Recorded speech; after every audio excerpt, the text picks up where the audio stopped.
खाला, खाला, आप ठीक है? नहीं हूँ ठीक। ठीक है खाला, अंदर आ जाएं। एलिफ, एलिफ, वापस आ गई तुम?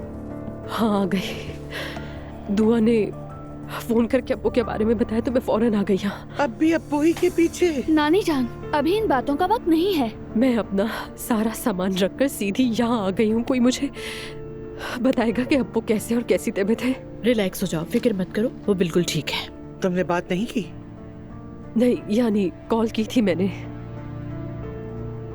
जिस आदमी से तुम मोहब्बत करती हो वो अपने घर में बीवी खिदमत कर रही है। नानी जान बस करें।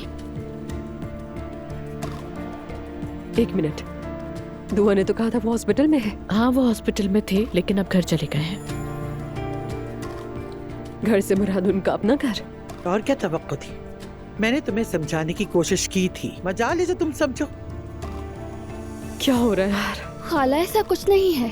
मेरी आपा से बात हुई थी। मरियम साहिबा इस वजह से घर ले गईं क्योंकि उन्हें देखभाल की जरूरत है। खुद को तसल्लियां देते रहो, खुश होते रहो, सिर्फ इसलिए कि उसने अपनी बीवी को कहा कि मैं तलाक दूंगा और बस। 35 साल का रिश्ता और अब देख लो, बीमार हुआ। अब देखो उनकी खिदमत कौन कर रहा है? बीवी कर रही है ना। क्या आदमी कोई नजर नहीं आ रहा? अच्छा अब बस करें।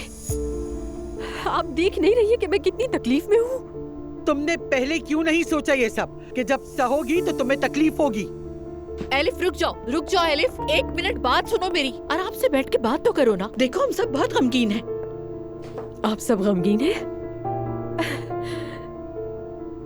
तो मुझे कोई गमगीन नजर क्यों नहीं आ रहा यहाँ पर?